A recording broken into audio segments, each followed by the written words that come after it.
aqui a correção das questões do exercício da página 449, que foi nossa última atividade. Então, a primeira questão, ele diz o seguinte, que em uma prova com 60 questões, existiam as seguintes regras.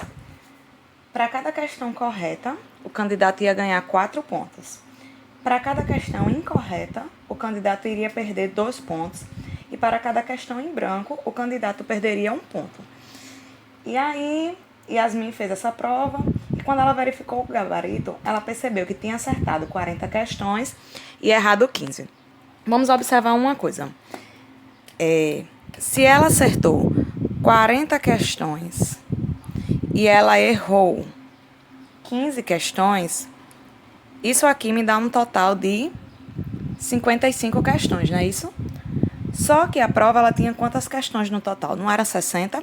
Então, isso significa que ela deixou 5 questões em branco. Não é isso? Então, vamos ver como é que a gente faria uma continha desse tipo. Se para cada questão acertada ela tinha 4 pontos e ela acertou 40 questões, então a gente faz a multiplicação da quantidade de questões acertadas vezes a quantidade de pontos que valia. Nesse caso, 40 vezes 4. Mas, aí nós devemos somar também a quantidade de erros. Não foram 15 erros, e para cada erro, ela perdia 2 pontos. Se perdeu, o sinal é negativo. Então, a gente teria 15, que era a quantidade de questões, vezes o menos 2, que era a quantidade de pontos que ela perdia. Até aqui, ok, né? E aí, nós temos uma expressãozinha numérica. Vamos resolver logo aqui. 40 vezes 4, que é 160. E o 15 vezes menos 2, que é menos 30. Chegou aqui, ó, nós temos uma relação de sinal, né? Sinais diferentes, ó. Mais por menos, menos. E aí, 160 menos 30, chegaremos no resultado de 130. Observe que lá no livro, ele traz a letra C como sendo 130. E eu vi que muita gente marcou, talvez porque chegou nesse resultado. Mas lembrem que ela deixou 5 questões em branco, né? Isso aqui é o resultado apenas das questões que ela acertou e das questões que ela errou. Lá nas regras, ele diz que para cada questão em branco, o candidato perde 1 ponto. No caso aqui, ó, nós teríamos 130, que foi o total daqui, ó. Se ela deixou 5 questões em branco, ela perdeu 5 pontos. Então, aqui, ó, perdeu 5 pontos. Nesse caso, o total da pontuação de Yasmin foi 125 pontos, que é a alternativa B. A questão 2 trata de um probleminha básico de multiplicação.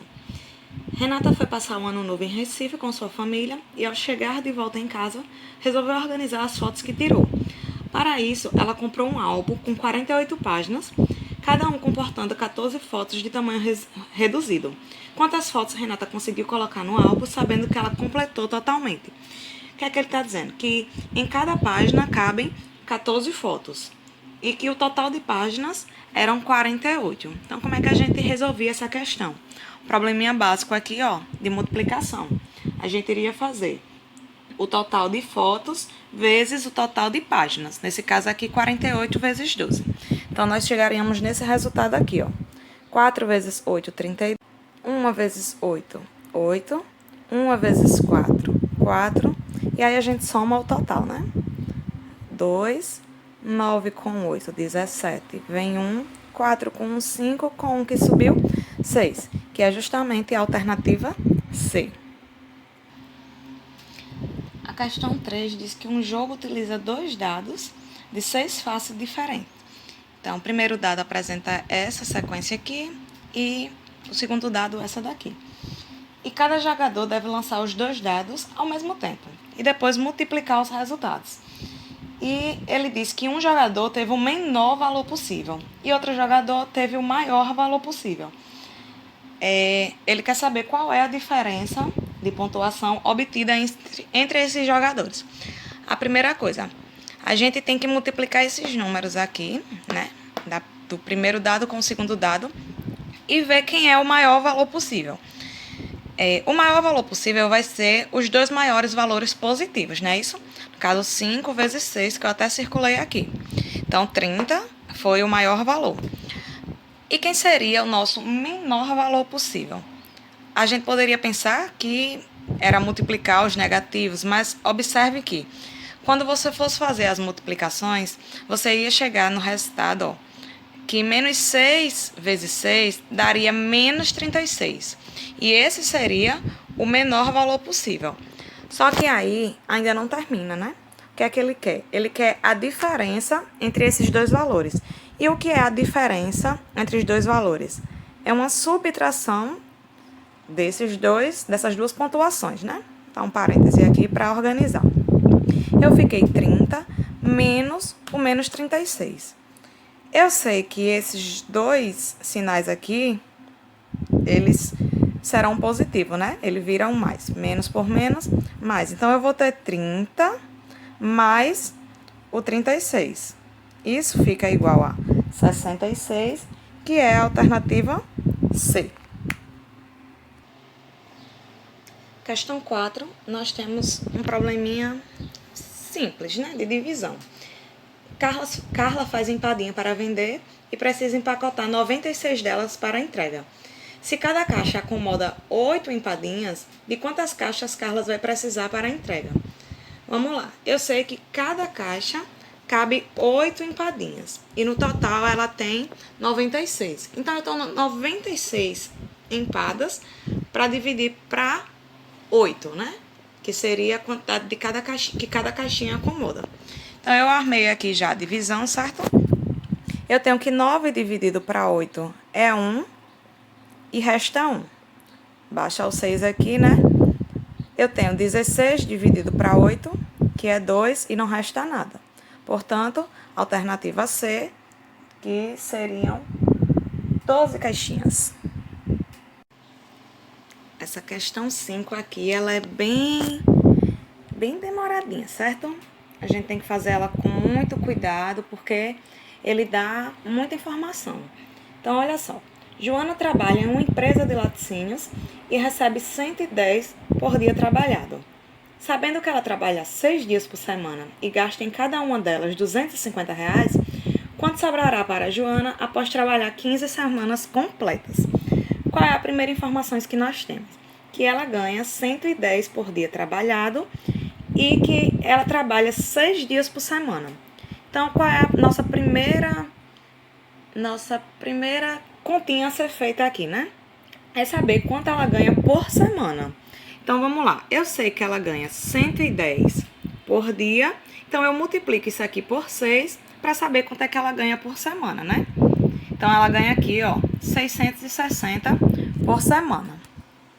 Ou você poderia fazer, né, 110 mais 110 mais 110, 6 vezes, que ia chegar nesse mesmo resultado aqui.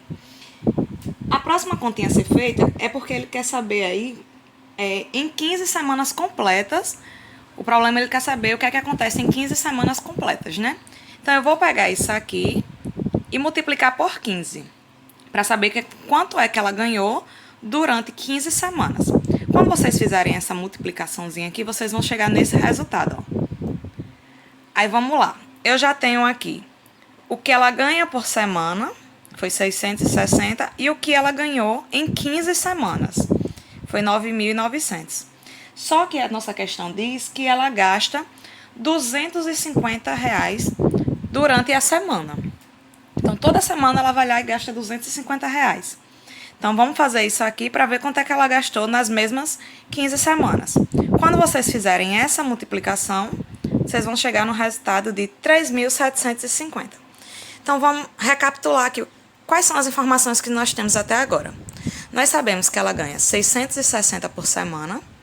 Sabemos que em 15 semanas ela ganha 9.900, só que desse 9.900, ela gastou 3.750 reais.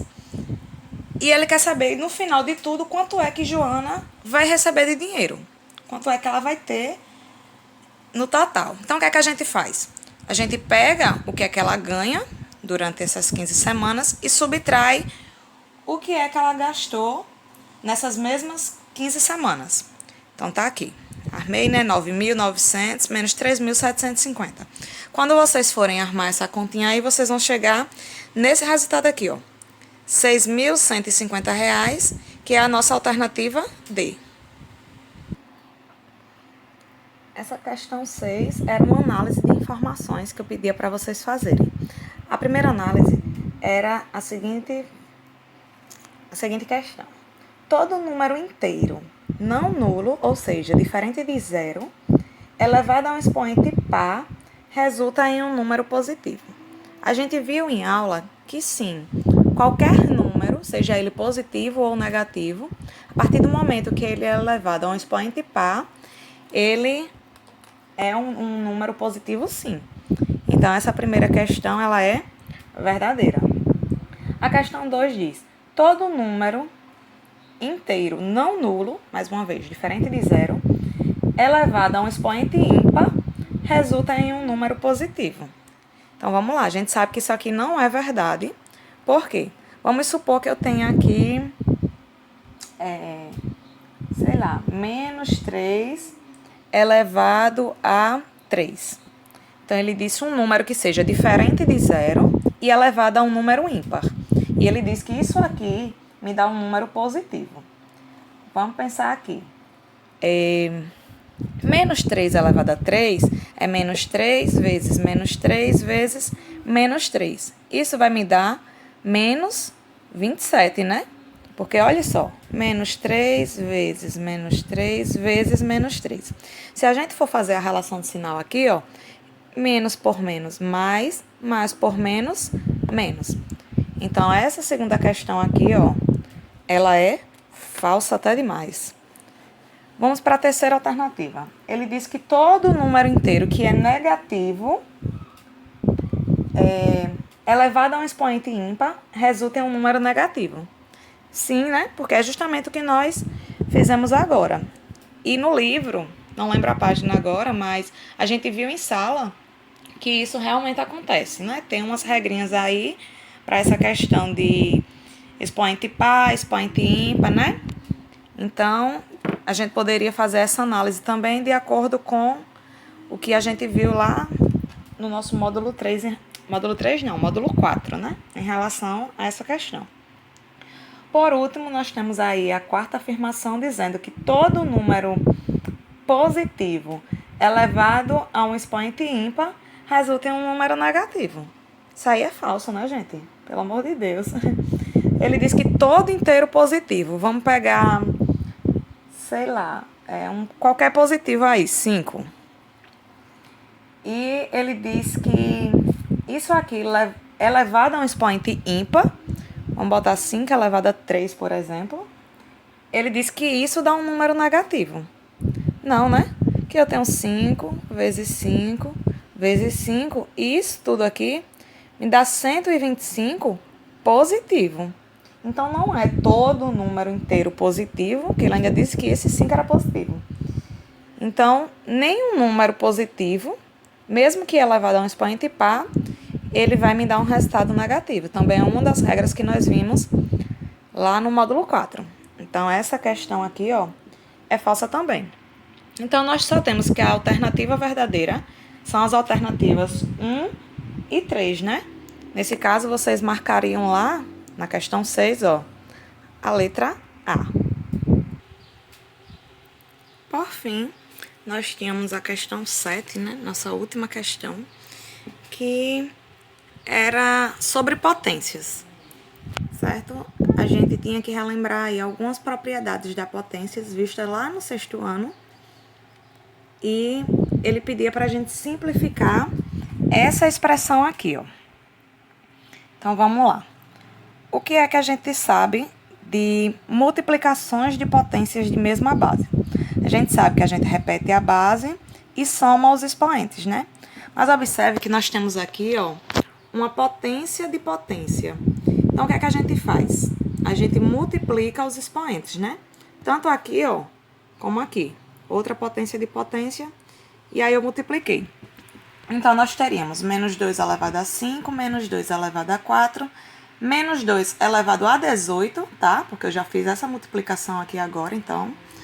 Menos 2 elevado a 7 e menos 2 elevado a 8, porque eu também já multipliquei esses expoentes. Então, vamos lá. O primeiro passo é fazer o quê? Eu sei que numa multiplicação de potência de mesma base, eu repito a base e vou somar os expoentes. Então, nós teríamos 5. Vou até pegar um lápis aqui para a gente fazer isso bem detalhado. Eu tenho 5 mais 4 mais 18. Então, eu vou ter 5 mais 4, 9. 9 mais 18, 27. Eu vim aqui e botei, ó. Repete a base, somei os expoentes, então eu tenho menos 2 elevado a 27. Eu reduzi tudo isso aqui a uma única potência. Aí, nós ainda temos aqui embaixo, ó, outra multiplicação de potência de mesma base. Nós iremos fazer a mesma coisa. Repete a base, que é o menos 2, e vamos somar os expoentes, certo? 7 mais 8, eu tenho menos 2 elevado a 15, perdão. Então, nós vamos ter isso aqui, ó. Toda essa expressão foi reduzida a essa, e essa de baixo foi reduzida a essa.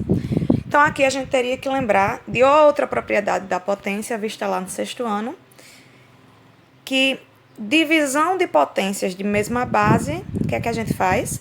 Repete a base e subtrai os expoentes. Então, eu repeti o menos 2 e fiz 27 menos 15, que é 12. Então, vocês iriam procurar lá nas alternativas, a alternativa que tivesse menos 2 elevado a 12, que seria a nossa alternativa B. Então, ó, gente, tá aí a resolução de nossos exercícios, né? Desde a nossa paralisação, né? Até hoje. Eu espero que vocês tenham compreendido a ideia das resoluções. Qualquer dúvida, vocês podem me procurar, tá bom? Beijinhos para vocês. Tchau.